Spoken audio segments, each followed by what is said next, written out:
addunyaa kanarratti uummattoonni seenaaf aadaa isaanii osoo hin barreeffamiin baroota kumaatamaaf afaaniin oral traditional eeggachaas gaa muraasa isaanii keessaa inni guddaaf inni beekamaan uummata Oromoodha.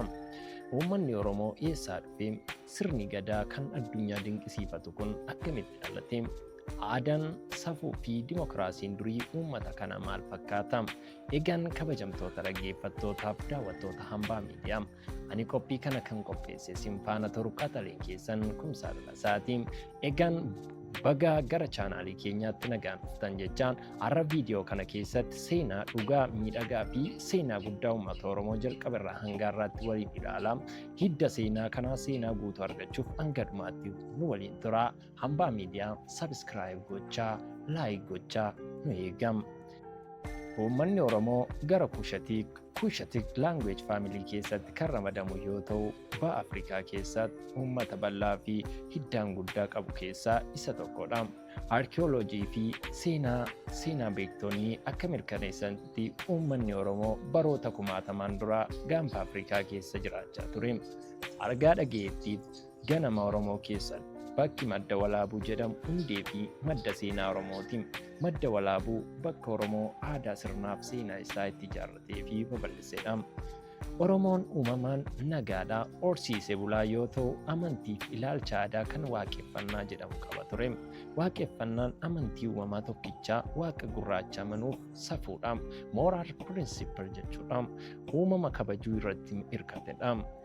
Awurooppaan dimokiraasii ammayyaa inni uumaan waggoota dhibbantaa dura sirna dimokiraasii mataa isaa sirna gadaa jedhamu uummate. Sirni gadaa sirna siyaas diinagdee hawaasummaaf seera kan guutummaa guutuutti dimokiraasii irratti hundaa'edha. Sirni gadaa sirna siyaas diinagdee hawaasummaaf seera kan guutummaa guutuutti dimokiraasii irratti hundaa'edha. Aangoo poolitikaal waggaa 8 jijjiirama. Namni tokko aangoo fudhachuun dura sadarkaa gadaa adda addaa dabballee irraa hanga lubaatti keessa darbee leenji'a.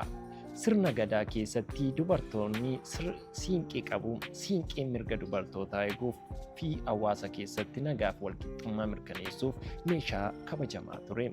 UNESCO hambaalee addunyaa kan ijaan hin qabatamne keessatti sirna gadaa galmeessee kunis sirna gadaa qabeenya Oromoo qofa osoo hin taane kan addunyaa guutuu ta'uu isaa mirkaneessa.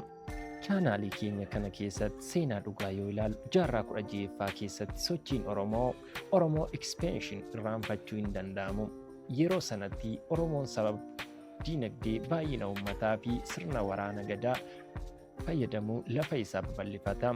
Oromoon saba biraa waliin nagaan jiraachuuf sirna guddifachaaf moggaasa fayyadamee ture. Guddifachaan ilma namaa biratti akka ilmoo dhalootaatti addaatti gochuudha. Saba irraa gara Oromootti makuudha. Walqixxummaan jiraachuudha. Aadaa kanaan Oromoon baha dhiyaa kaabaa fi kibba biyya Itoophiyaa ammayyaa keessa babal'attee hundaa jabaa ijaarte. Marreegaam dhuma jaarraa 19ffaa irratti babal'ina mootummaa naannoo kaabaa Minilik lammeeffaa ture fi gargaarsa meeshaa waraana biyyoota Awurooppaa irraa argameen Oromoon lolli guddaan irratti baname. Biyyi Oromoo waraanaan qabatame. Sirni gadaa laaftee aadaan fi afaan Oromoo bakka hin dubbatamnee fi hin barreeffamneen dhowwame. Haa ta'u malee uummanni Oromoo eenyummaa afaanii fi aadaa isaa dhabamsiisuuf yaaliin godhamee hunda danda'ee qabsoo irra ture.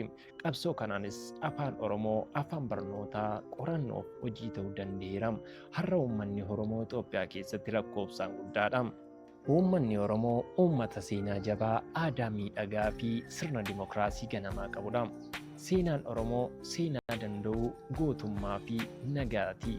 Har'a seenaa kana beekuun fuuldura keenyaaf bu'uura jabaadha. Isinis seenaa kana irraa maal barattan? Yaada keessan koomentii keessatti nuuf barreessaa.